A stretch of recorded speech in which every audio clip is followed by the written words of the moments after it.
Welcome into the Cowboys Report. I am Tom Downey. Today's show is presented by Aura, the all-in-one digital safety tool that is giving you a free 14-day trial when you head over to aura.com/chatsports. Make sure your financial information is protected with Aura.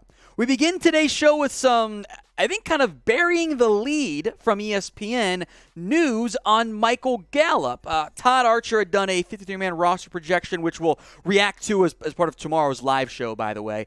But he mentioned a pretty big update on Michael Gallup, as Archer says that Gallup should be back at some point in September. Now, we also know this about Todd Archer. He don't miss. So this is a bigger update, a firmer update than what we've had in the past on Gallup in terms of a potential timeline beyond might miss some games, and gives us a glimpse at what the Cowboys are expecting for Gallup's torn ACL rehab. Here is exactly what Archer wrote. Quote, Gallup might not be ready for week 1, but he should be ready sometime in September. So he gets a spot on the 53-man roster instead of opening the year on the physically unable to perform list. Now, background on the timing of September. The Cowboys have 3 games in September this year. Of course, week 1 against the Tampa Bay Buccaneers. Week 2 against the Cincinnati Bengals. That is, by the way, September 11th for the week 1 game, September 18th for the second.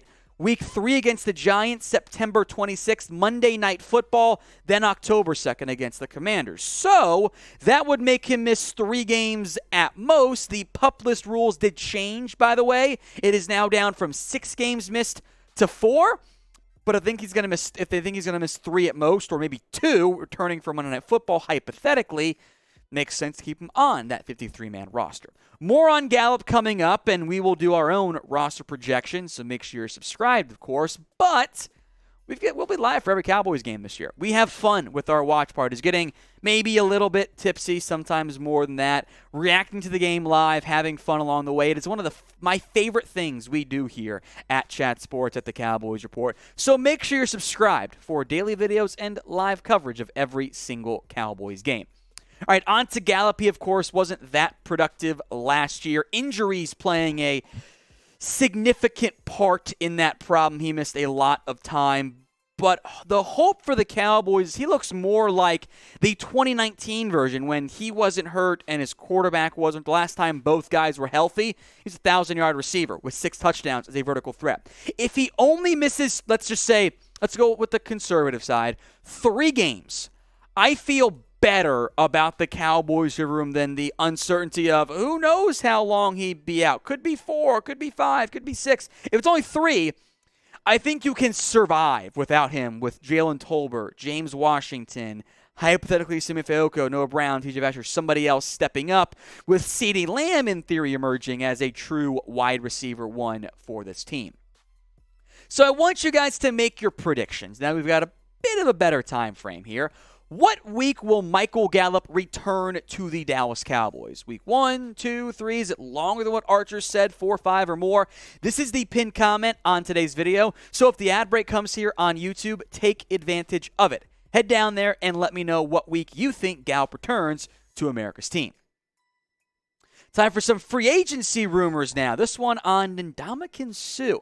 So Cowboys.com, Nick Eatman, etc. explored the idea of adding Suh as part of a recent mailbag. Now, they picked their questions, so that is important, I think, to keep in note. Suh, as he continues to age, is still a very impactful player in the NFL.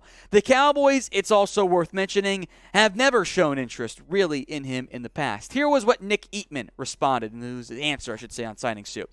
I don't think the Cowboys have any interest in doing that. Would I do that? Yeah, probably. He always seems like a pain in the Cowboys when they go against him. And sure, he's getting up there in age, but he's still pretty productive. That being said, it's probably not cheap, but they have the money for players like that. Usually, I'd say something about him being a progress stopper to the young guys. But if you go back and look at the NFL draft, the Cowboys seem to add 2 types of players. Big guys and guys with attitude. That's a direct comment on John Ridgway, by the way. Well, Suh would fit both of those descriptions, plus the experience that goes with it. So, yeah, I'd have interest in doing that. I bet the Cowboys don't. Well, we want to hear from you. Let's say you were Stephen Jones. Would you go out and sign Ndamukong Suh? Y for yes or N for no? I would, but we'll get to the Cowboys' mindset more in depth in a little bit. I do think the progress stopper comment was fair. Here's what I would do, and no disrespect meant to Carlos Watkins, but bye. I cut him. I signed Suh. I roll with Osa, Gallimore, Suh, and some combination of Trysten Hill, Quinton Bohanna, and John Ridgway. And I feel so much better about the defensive line room in terms of contending. Even as Ndamukong Suh continues to age, he is still impactful. Is he going to give you 6 sacks every single year? Probably not. Is he what he was at his peak? Also no. But 6 sacks and 7 TFLs is better than any interior defensive line play we have seen from the Cowboys in a rather long time. So adding a player like Suh does appeal to me because I want to win football games. I want to be good. I want to have success. I think Suh helps me achieve that in 2022.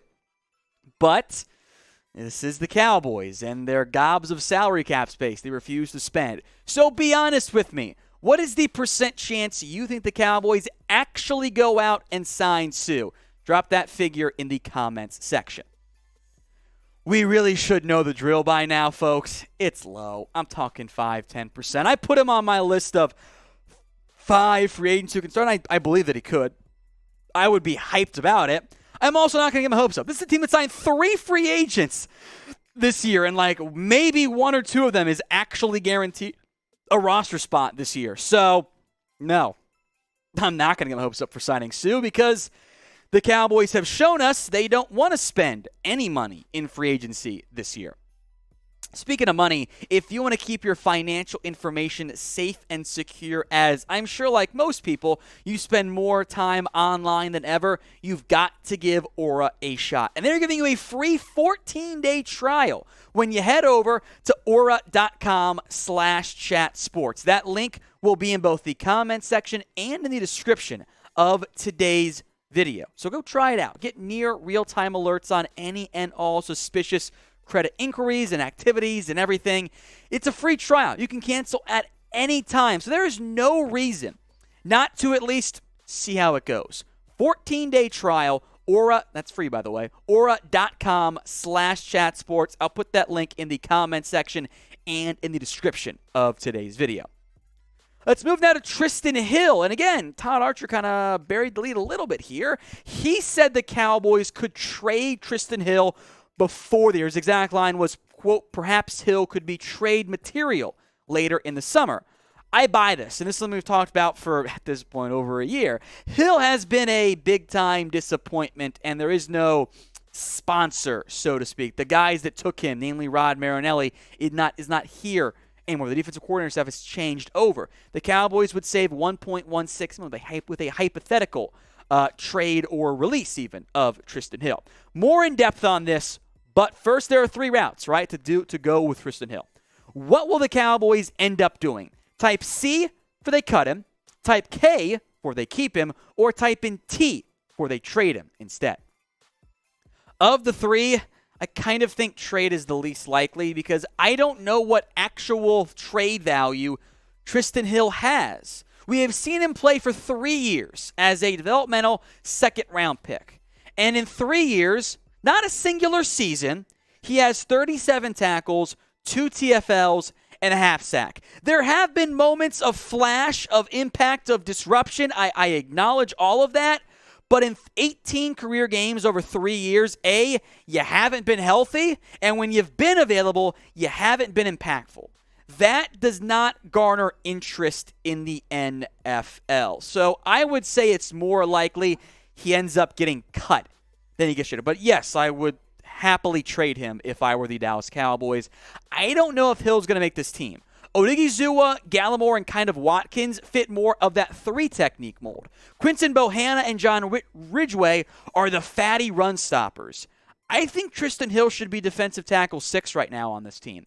And I don't need to carry 6 if I'm the Cowboys. So keep an eye on Hill, who is firmly on the roster bubble this year.